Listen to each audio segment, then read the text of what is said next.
The Houston Rockets lost to the Oklahoma City Thunder in the in-season tournament. They got fourth place in the entire thing. So Will and I are going to be going over that. And we'll also be discussing the Houston Rockets backcourt this season of Fred VanVleet and Jalen Green. So stay tuned for this episode of the Bradeaux and Will Show. You're not going to want to miss it.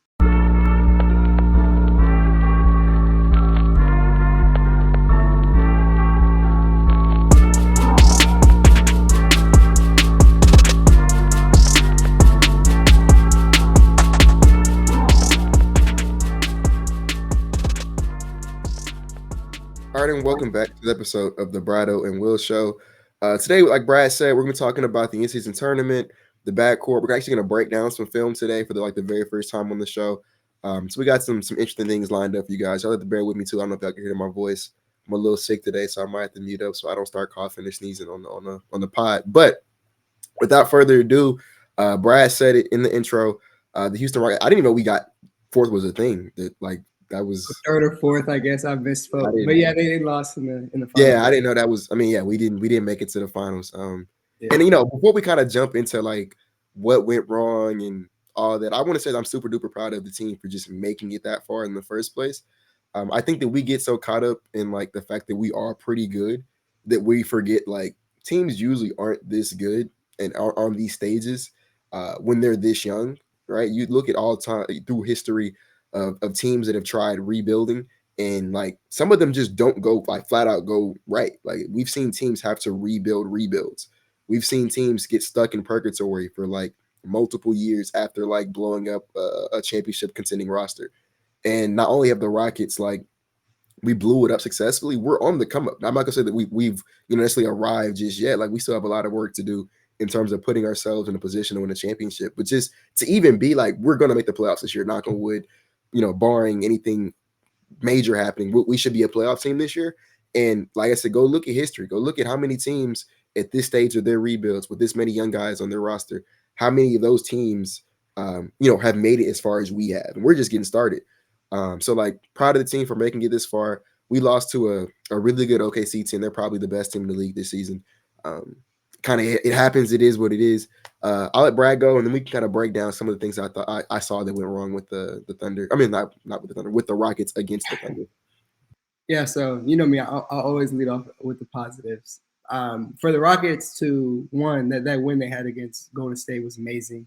It was ugly for the most part offensively, but to pull out that victory was huge. First time beating them in 15 games. To make it to Vegas, it was a big accomplishment for them. They've, as we mentioned, 3-year rebuild, 500 last season, and then to start this year off, 17-9, is really impressive, and it is a huge accomplishment. It goes to show that defense is real, really good rebounding team, that young talent is legit. But the crazy thing is, with the season that's been so successful for these Houston Rockets, and anybody in the world would say, yeah, 17-9 is an amazing start for this team. It's really funny because they're 30th in assist percentage, meaning they're dead last in the league in assist percentage, and they're 29th in the league, second to last, in efficiency. They're 29th in true shooting percentage, and they're 29th in effective field goal percentage. Combine that with being last in assist percentage, it's very ugly what the Houston Rockets are as a basketball team offensively. We had Charles Barkley say, hey, these guys have no clue how to play basketball. And I know that's a bad statement to make. This is a team, again, that's 17-9. They're on the come up. They could have talked about that a little more. But truth is, Charles was most likely saying this team's offensive scheme is bad. And maybe it's not even just a scheme. It's just they flat out can't even shoot the basketball at times. You can look at their starting lineup. Jabari Smith Jr. is the most efficient player in that starting lineup. And this season, he's been a lot better, and I want to give him props for how he played in this in-season tournament in his last maybe 15 games. But his true shooting percentage, and I'll have to double check, it's only around 57, which isn't anything insane. He is the best efficiency in that starting lineup, and everyone else is very, very bad. Jaylen Green and Alperen Sengun right now, they're dead last in efficiency for players that are top 50 in the league in scoring. Well, I've talked about Sengun. I think he'll improve in the paint. That's something that he needs to work on. Jaylen Green has just sadly been the story of his career. But as a whole, Fred been very inefficient. Dylan has been Dylan. You got to live with Dylan. At least the three-pointers are falling for him for the most part. But yeah, man, it's an ugly product, and they're gonna have to find a way to fix it in the future. I put it on my Twitter. this team, this defensive identity is going to take them a long way in the future. Again, being 17-9 with a team that's second to last in efficiency and last in assist percentage is very impressive. So once they're able to figure that out, they're going to be amazing, right? But they're not going to be able to do anything unless, one, they need a closer, and two, they just have to figure out how to be more efficient as a whole. There's a lot of things that goes into that. But that's where we are right now as a team. The conference is looking very, very tight. From the 12 seed to the 3 seed, it's very close. You know, the Rockets are now the 3 seed. I think 500 right now is with the 12 seed. So the Rockets, again, there's not a lot of room for error if they want to, you know, stay in this playoff push. They're going to have to figure out some things offensively. But again, very good to see them finish in the Final Four of the in-season tournament. A young team, they are, you know, performing above expectations as a whole right now. What would you say, Will? Yeah, no, like I said, it's film too, as you. Yeah, so I was gonna kind of give some takeaways, and then I was gonna jump into the film if you have anything else you want to say. Number one, to keep it the positives. Amin Thompson looked fearless. Like, he looked amazing. He was, in my opinion, the best player for the Rockets was out Saturday. I think he had Saturday, correct. Yeah. 19, was it 19 and 7? I should have pulled the stats up. 19-7, 1 and 3. Yeah. That's right. Yeah. 58 true shooting. He looked very comfortable, and he was also playing great defense. Typically, like, one of the reasons why I think that this team is going to kind of struggle in a playoff setting, outside of the fact that we aren't the best half-court team, is just because, like, young player, it's a different game. The playoffs it's a different game than the regular season. It's played differently. It's a different pace, all of the above, and it's an adjustment. And like LeBron even said it. He was on JJ Redick's podcast. He was like, he was extremely nervous for his first playoff game. And that's LeBron. This was LeBron in his 3rd season, I believe. And like, LeBron is telling you he's nervous for his first time in the playoffs. So, like, I don't think it's, you know, out of the ordinary to expect a lot of the young guys on this team to look nervous. And that setting is one of the reasons why I do want them to get that experience, like, now, as opposed to like 2-3 years from now when the expectations are to win a championship. Like, right now we're playing with house money. So get that experience, like, right now. So I bring that to say, hey, the fact that Amin Thompson did not look scared, the fact that he did not look out of control, and he looked very comfortable, and it was like almost like he elevated his play in that type of environment. I want to give him his kudos for that. Jabari Smith Jr. also, I think he should have got more involved, honestly. He had 14 points on 8 shots, 6 rebounds, 3 assists, still in the block. He looked great. Excuse me. He also did not look scared. He looked very prepared for the moment. And so, like, to know that, like, Amin and Jabari, you know, where most young players would, like, kind of be a little iffy in those type of scenarios, those two guys weren't. So I want to give them their props. I will say that Jaylen Green and Alperen Sengun, they did look scared. They looked very much how I would expect a young team to look in its first ever time in a postseason environment. I would go ahead and clarify this. That wasn't the playoffs, but it was a playoff level environment. I'll give you that much. And they look spooked. And I'm not really gonna, like, beat them over the head for it, because when we played, like I said, a crazy good OKC team, that's probably the best team in the league. They're very much in contention to win the championship this year. So, like, running into a team like that in a playoff environment, like, for the very first time, I'm not gonna beat them up too much for, like, not looking, like, tenured vets. They're still 22, 23 years old. It's gonna happen. So that's it. But I will say that on top of it, we're gonna go through and look at some film of just all of the open threes that we've missed. But outside of that, I've been saying all season long on Twitter, on TikTok, on the podcast, our 3 best offensive players are obviously Jaylen Green, Alperen Sengun, and Fred VanVleet. And it is impossible to win a game if all 3 of those guys don't show up.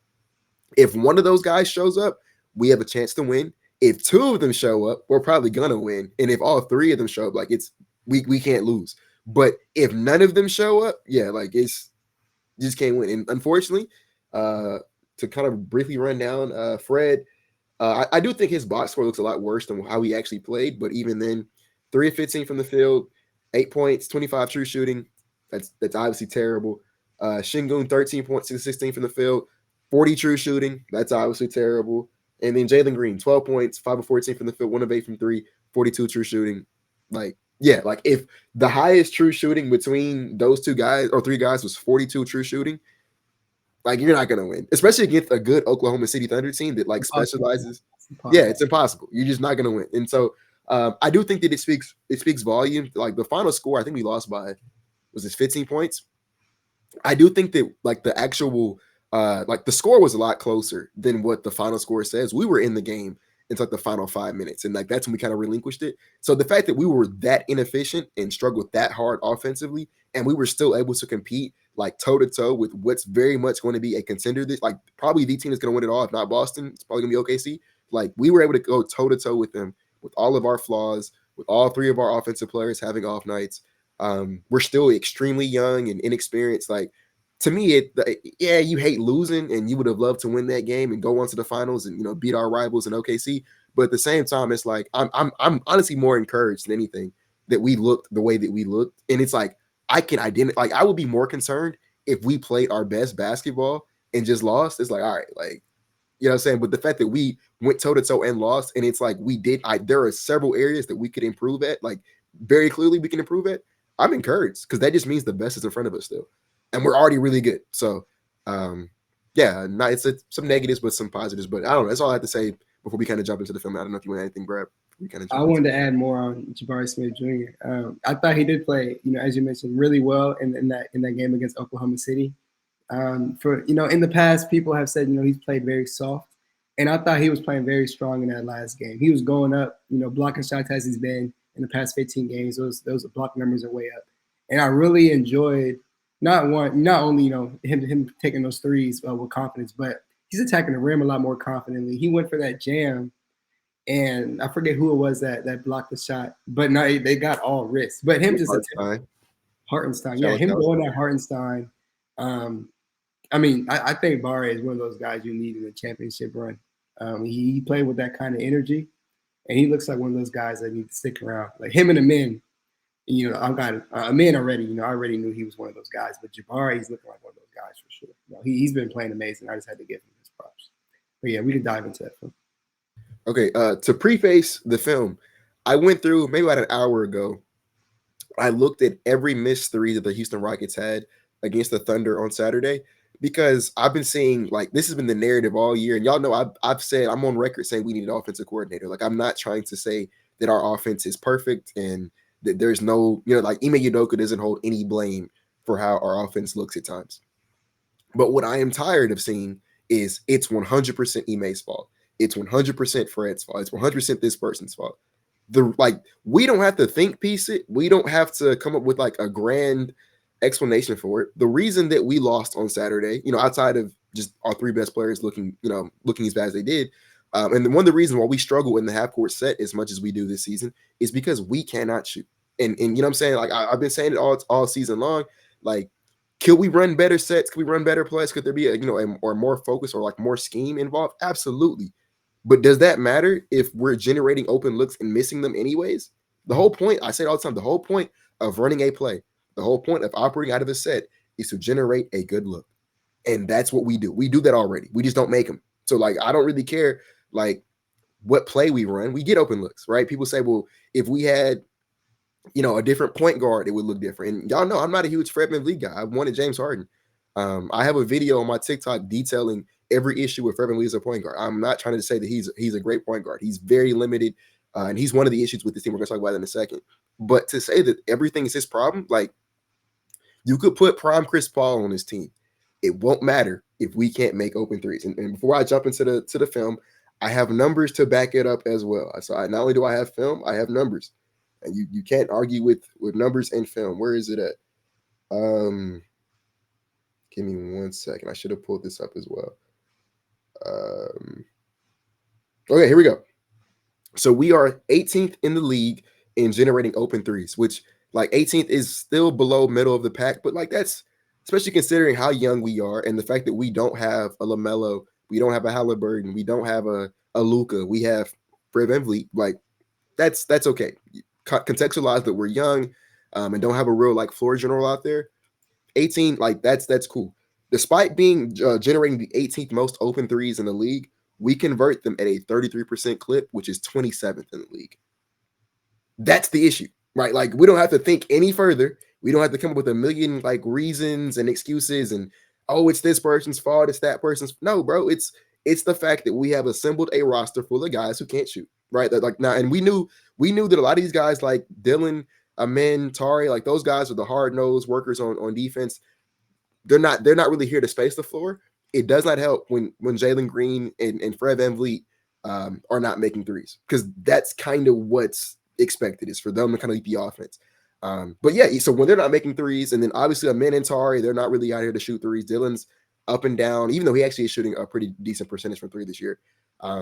Like that's the issue. So I have the numbers. I'm about to watch the film now to like evidence how we get good looks. We get good looks. We get open shots. We just don't make them. Where is the clip at? Give me 1 second. I'm about to pull it up. Okay, first time doing this, so we might have a little. It was just work. Oh, here we go. It was just working off camera. Okay. All right, Brad, you can see that, right? Yes, sir. Okay. All right, so we're gonna. This is every missed three, not every missed three, but these are all the missed threes that I thought were good looks. Now there was a couple of missed threes that I went back and watched, and I was like, Fred and Jaylen took some crazy shots. Yeah. Excuse me. I'm like, I don't know why they shot those shots, but despite those guys taking some really wild, out of control shots, we still got, for the most part, really good looks. So here we go. Swing to the top of the key, Dillon Brooks. That's a good shot. Just missed it. Aaron Holiday, wide open. Just missed it. Get the rebound. Look, Dillon Brooks is wide open. Good look. Just missed it. Look at this. Tari Eason's wide open. No one even jumped to contest this jump shot. That's an NBA player wide open. Brick. Another Tari one. I don't even mean to bully Tari, but wide open. Got to hit that one. I think this one goes to Jaylen. But this is a good defensive team, and he's an NBA player. He got to make that shot. Brick. I think this one goes to Dillon. That's a great pass that Jaylen made to Dillon in the corner. And mind you, this is another problem. Like, you notice how defenses are like perfectly fine conceding this jump shot to us? They didn't even close out. Brick. Jaylen, corner three. Brick. This one goes to Amen. Amen's not even a shooter. But I threw him in here too. That's an open three. Just missed it. Jabari came off of, I guess it's like a elevator kind of action somewhat. I do like that action. Yeah, it's a good action. Mm-hmm. Just missed it. Now, I don't mean to bully Sengun because he shouldn't be shooting threes, but he misses this one, right? But the clip gets worse. We get the offensive rebound. Open three. Brick. Here we go again. Dillon Brooks, wide open. There's nobody near him. Brick. Another wide open Dillon shot. Brick. And they're really, OKC is really closing in on these drivers, and they're giving the Rockets some shots. They're daring us to make open shots. This is a wide open shot from Tari Eason. Wide open. Brick. Fred has the big is in drop here. This is about to be a drop big. That's the shot you have to make. When the big is going to play you that far back, and Sengun has SJ sealed off on the screen, when the big doesn't contest you, got to take that shot. Fred's supposed to be a good shooter. Shot he has to take and shot he has to make. Brick. Right. This is terrible right here. Wide open three in transition. There's nobody near Fred. Brick. Dillon's wide open. I don't even know if he picked that one. He might have just airballed it. Brick. Yeah. Another one. Wide open to Tari. Yeah, see. Wide open. Brick. And that's the end of it, bro. Okay, let me stop sharing the screen. Okay, so yeah, like I have the numbers, we have the film. That's the issue. Like we can come up with a million different think pieces and oh my God, it's this person's fault or it's that person's fault. No, bro. The problem is we just can't make open shots. Like I said, the whole point of running a set is to get an open look. Y'all just watch the film. All those were open shots. Those were open. Like some of them are wide open. Like, you know, some of them were like slightly contested, but those it's NBA players. You got to make those shots, and especially against a good defense. But like half of them were just wide open. There's nobody near them, and we just missed them. And we missed them over and over. I think we shot 11 for 46 from three, if I'm not mistaken, Brad. 11 for 46. That's awful. I didn't realize it looked that bad. I didn't realize it was that bad. We shot 11 for 46 from three, and then on top of that, not only did we shoot 11 for 46 from three, we missed 10 free throws. We were 15 to 25 from the free throw line. So that's the issue. And like, that's the issue. I think Saturday was like a microcosm of the season at large.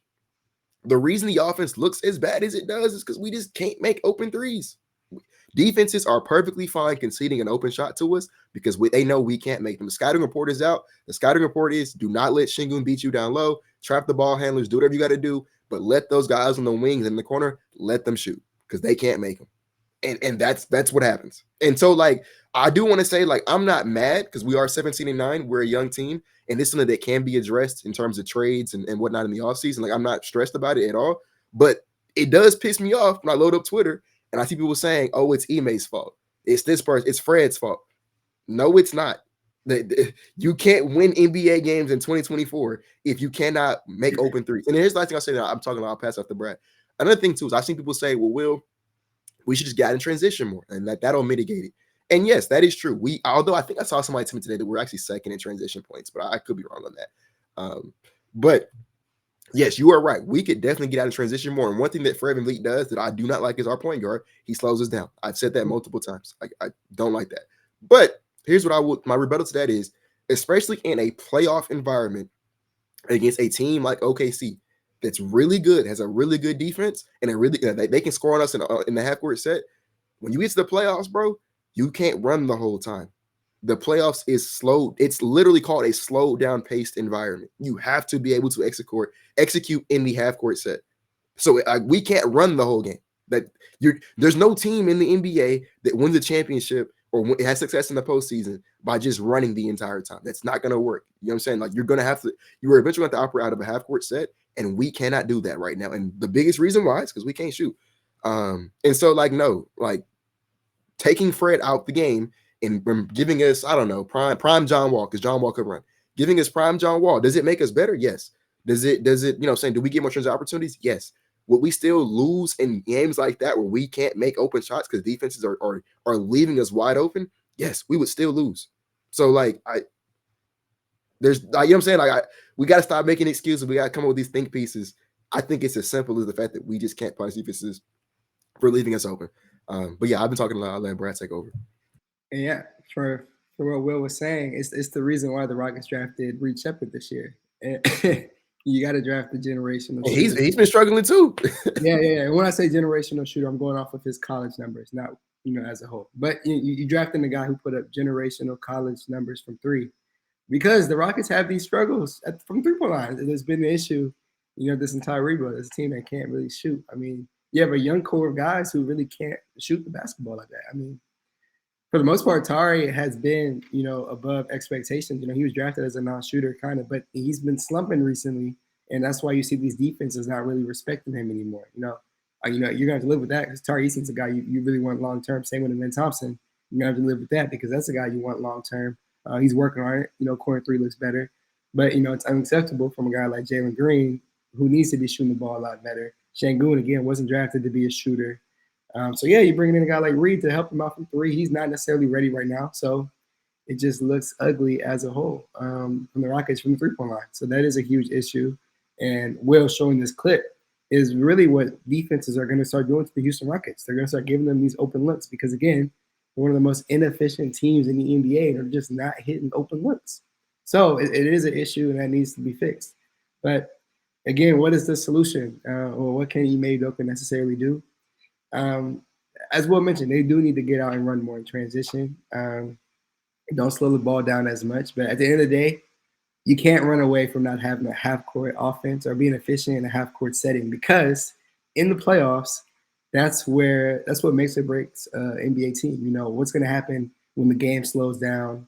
And the Rockets play slow for the most part, yes. And again, they win games from their defense and getting a ton of rebounds. But you can't run from having a terrible offense. The Rockets played excellent defense against Oklahoma City, probably the best defense you could play throughout most of that game.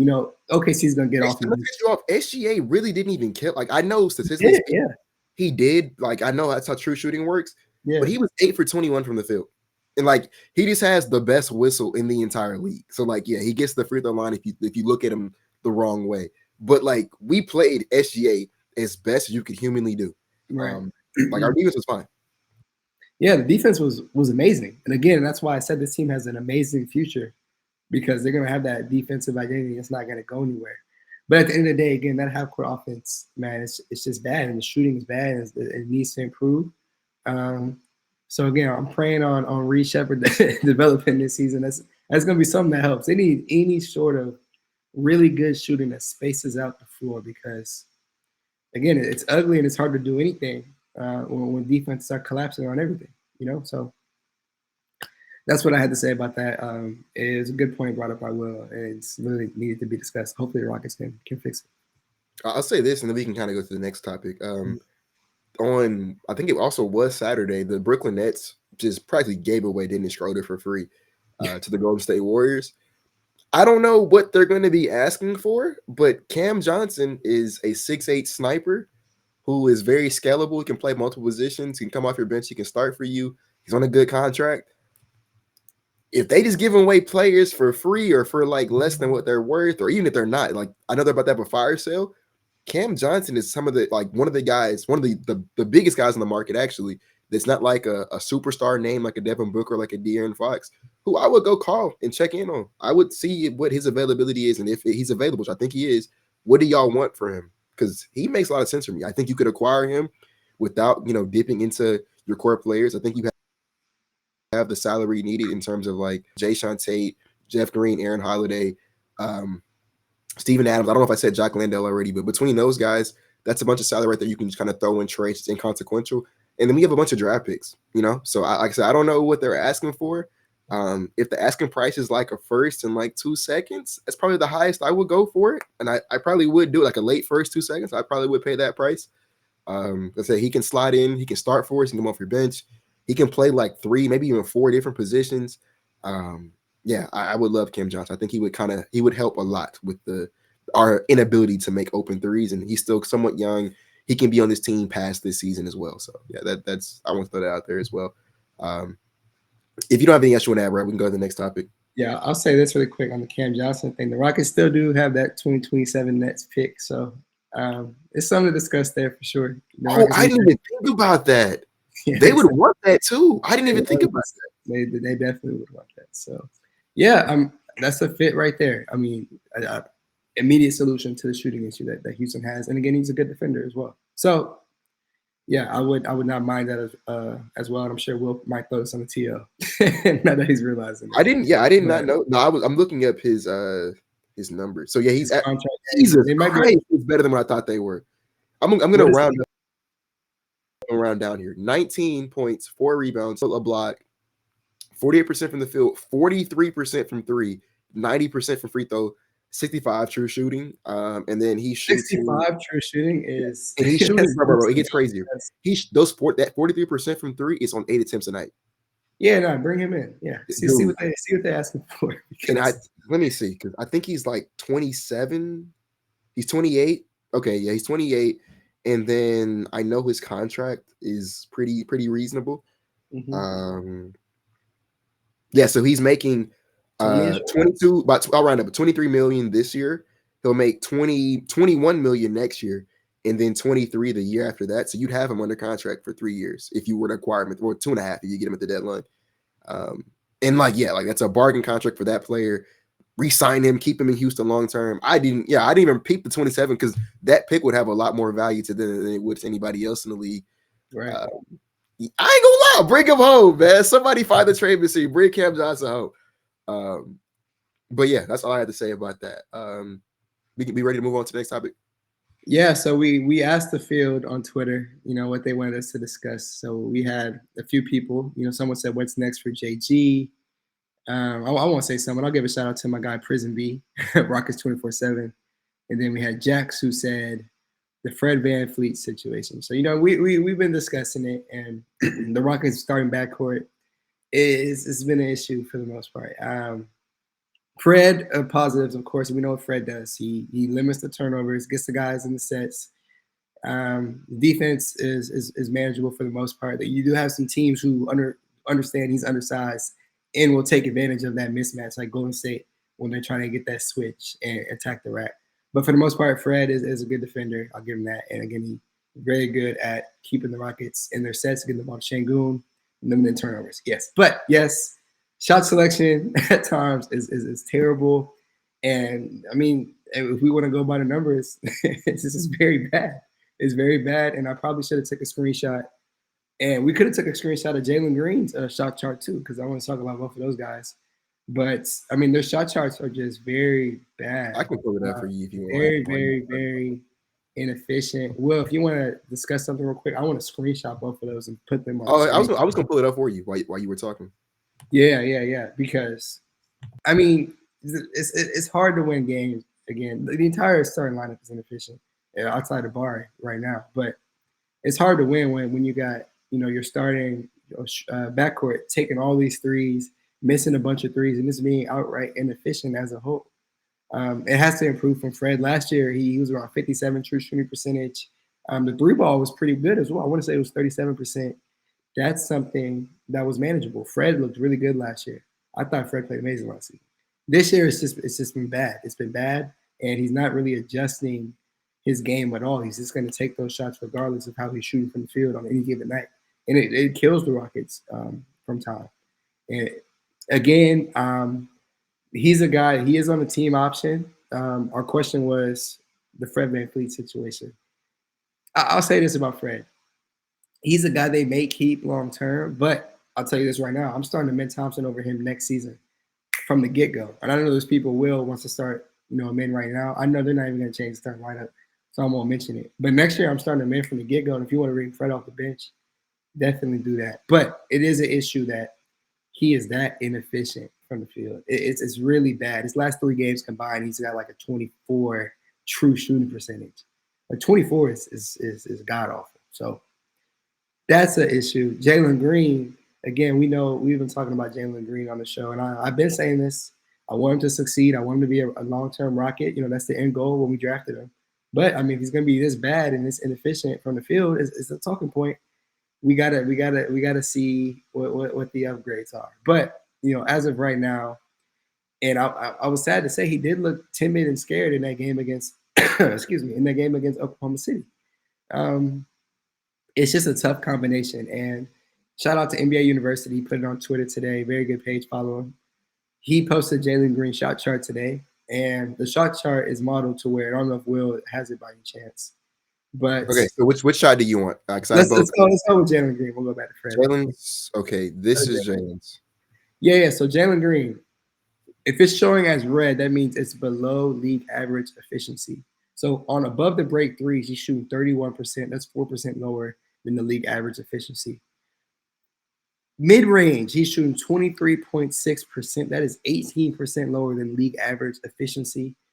When he's in the paint, but not at the rim, he's shooting 25%, which is 18% lower than the league average efficiency.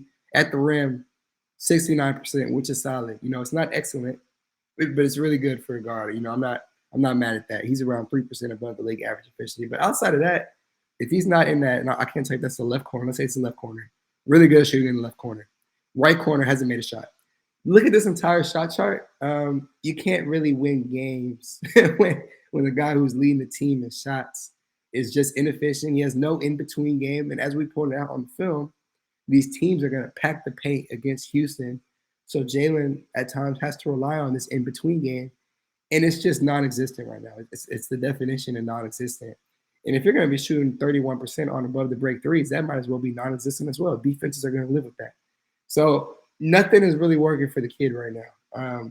He had a stretch where he was, he was putting up 30, putting up 5, putting up 30, putting up 9, putting up 40, putting up 12.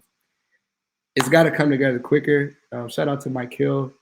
I like what he does a lot. Jalen's trainer. He said, we're not waiting until March this year. And I'm praying it's coming together a lot quicker than March, because as of right now, it's not coming together. And the tools are there for Mr. Green, but the inconsistencies it's just awful. And the shot chart is beyond awful. I'm just saying the facts, guys. But let's pull up Fred's. Let's go back to Fred's. I actually haven't seen it. Okay, and eye test will prove this right. I'm not really mad at Fred's mid-range shot this year. I kind of like Fred for mid-range. He's 1% below league average efficiency. As we know, he's always been bad at the paint. He's 5'11", 58% at the rim. That's like 8% below league average efficiency. His above the break threes, he's shooting 30.5%. That's 5% below league average efficiency. It honestly feels worse than that. In that right corner, he's shooting 1 for 10. So again, you're starting backcourt.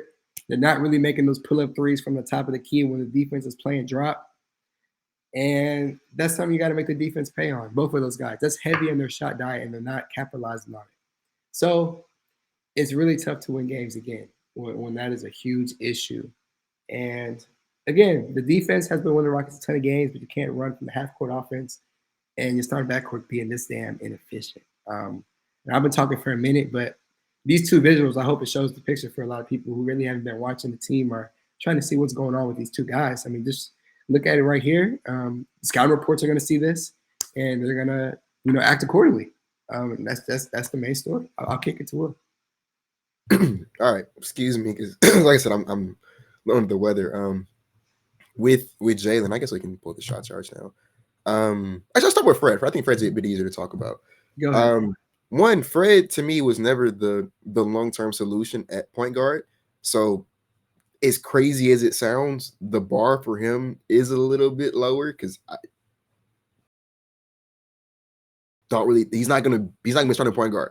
Maybe do like it's on my absolute worst case scenario. I could maybe do like half a season of him starting again next season while we wait for like Amin and Reed to catch up. So I do think that Amin has like the ability to run point guard. His handle just isn't there right now. And actually, I'll kind of provide some nuances. One thing I was talking about in the space of the day. I think one of the reasons that Fred plays as much as he does is because, especially against a team like OKC on Saturday, where they have all these guys who are like Haysom Wallace and Lou Dort and Caruso and SGA, Jalen Williams, Aaron Wiggins, all these guys out there who can pressure the ball full court. Like, if we had Amin running point guard, I love Amin. I know he's played the entire NBA. Amin would turn the ball over 15 times, like, because his handle just isn't there just yet to deal with ball pressure like that. And like for as bad, as Fred is as a point guard at times, he won't turn the ball over. We can at least get the ball across half court without losing the ball. So I will give him a little bit of credit there. But yeah, I need Amin to get that handle down because I need him to take over sooner than later. Like, hopefully, I tweeted it today. Like, this summer, bro, all I'm doing with Amin, put him in a gym with the best dribble handles coach you can find and like lock him in the gym and do not let him come out so he can go north, south, east, and west like reliably, because that's the biggest thing holding him in back right now, holding him back from the starting point guard of this team. So like lock him in, because like I said, I don't want Fred running point guard for much longer. Y'all saw the shot chart. It's pretty inefficient. Shot selection at times terrible. It was nice. Pretty inefficient was being nice. Yeah, it was. Like I said, and y'all, we watched the film of all the good misses we had, in my opinion, where it's like these are good shots, we just missed them. There was a lot more that was just like Fred and Jaylen just taking like the worst shots known to man. Like, I'm talking Fred was taking some crazy off bat, like logo threes, like just, I don't know, like not good looks. You know what I'm saying? If you making them, you're making them. But when you don't make him, I think he's shooting like, let me look up what he's shooting from three this year, because I know it's not that good. I was literally looking at this earlier today, so I feel like I should know what I'm talking about. You're referring to? He is shooting 30% from three, and I believe it's on 8 attempts. Yep, sounds right. 7.8 attempts. So it's about 8 attempts a game, 30% from three. Like, yeah, man, that's a problem. But like I said, to me, he's not the long-term solution at point guard. So it's kind of like, it is what it is. And I do think there are some necessary evils with Fred. For example, like I said, I think that he is the only person on the team who can deal with ball pressure. Has the best chemistry, as bad as it is. He has the best chemistry with our best player. There are some things. He's also a leader. Like, one thing I talked about on TikTok earlier today as well is like, I don't think you can take the good without taking the bad. Fred does a lot of good that you don't see on the court, or it doesn't show up in the box score, in the locker rooms, in practice, in huddles. Like I said, that you don't necessarily get to see, but I promise it makes a difference. And like, if you go ask all of those guys in the locker room how important Fred is to them, they'll probably all give you like glowing reviews. So I think it's kind of wrong to sit here and like diminish what he does because his numbers aren't good, but then completely ignore what he does that it isn't quantifiable in numbers. But with that being said, he's been bad this year. Like, more times than not, he's been bad. And like, idealistically, this is his last year as our starting point guard. Need to go ahead and start transitioning to the next phase of Rockets point guard play. And then Jaylen, it's I mean, I don't even want to like a broken record when I talk about Jaylen, so I probably won't go too long. He's just struggling, bro. That's just what it is. I mean, y'all saw the shot chart. Y'all seen the efficiency. Y'all seen the percentages. It's year 4. Players aren't supposed to go into year 5 still being 7 percentage points below league average. And like, yeah, could Fred help him out in certain areas? Yes. Could, you know what I'm saying? Could the spacing be better for him? Yes. But like that, I would be fine with that being the talking point if he was just league average. I ain't saying he got to be a star, all-star, top player in the league. Just can you give me Malik Monk production? And then I can start talking about, okay, how can we optimize this for you? The fact of the matter is he's not even giving you Malik Monk production. And Malik Monk's not even an all-star. He's a top, 70, 75 player. Might be less than that, honestly. I don't know. He's not even giving you that. So I really can't. I can't sit here and blame Ime or Fred or Shingun or the spacing or whatever. Like, excuse me. He's got to be able to you got to make open shots. And like that's the problem I have with like, he's not being used properly. How do you use him? He doesn't make open threes. He doesn't have a pull-up midi or a floater. He's not a great playmaker. Defenses just play him and drop, and he kind of starts malfunctioning. And you know what I'm saying? And I don't know what you want me to, like, how you supposed to use him. I would love to, talk about basketball X and O's, but I just don't know too many. Like, you put a drop big on Jaylen Green, what do you do? I don't know. And so, yeah, I don't know. He has the rest of the season to prove why he should be a part of this team long term. Right now, it's not looking good though. It's not. Yeah, I know I'm pretty much on the Devin Booker train full time at this point in time, anyways.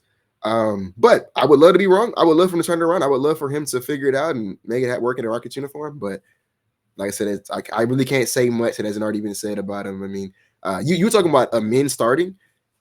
I don't want a men starting over Fred right now. It's Jaylen who I would start him over. I would put Jaylen on the bench at this point. That same lineup, I know you like numbers, Brad. I'll try to pull that up. Yeah, I did see that was one of the best lineups in the league, right? Yes. If you just replace Jaylen in the starting 5. Now, mind you, the minutes, like the sample size of Jaylen starting shooting guard is a lot higher than the sample size minutes of a men in his spot. Mm-hmm. But if you just simply swap simply swap Jaylen and plug in a in starting 5, the net rating goes from 2.3 to 31.6. So, like numbers start to back it up, whatever. I don't know. It's kind of, if the season were to end today, I would want a new backcourt, just entirely. Like both Fred and Jaylen got to go. Or maybe Fred can come off the bench, but in terms of starting, yeah, we need a new starting backcourt if the season were to end today. But I'm open to them taking the rest of the season to proving that wrong. Particularly like Jaylen, because I don't think Fred was going to start on this team much longer anyways. But like, yeah, Jaylen has the rest of the season, in my opinion, to show us why I shouldn't be looking to like trade for Devin Booker this summer, if that's if that opportunity presents itself. But yeah, that's kind of where I'm at with it. And that's pretty much where I'm at with it too. And I won't be the dead horse when it comes to this conversation. And I can honestly end it there. I mean, what's been said in this podcast is pretty much what's been said. But as a whole, again, it's good that they're 17-9, but they have glaring issues that need to be fixed offensively. So I'm hoping that gets resolved. But that's all I had to say for this one. If you didn't have anything else to add, Will. Heck no to Jimmy Butler. We haven't talked about that before, but heck no. I'm not even finna like go into detail about why that's a bad idea. Yeah. But no, that's it. Thank y'all for tuning into the episodes. We went a little longer than we normally do, but appreciate y'all for tuning in. We'll be back sooner than later. Keep talking about Houston Rockets basketball. Just make sure you guys like, comment, subscribe, and we'll see y'all when we see y'all.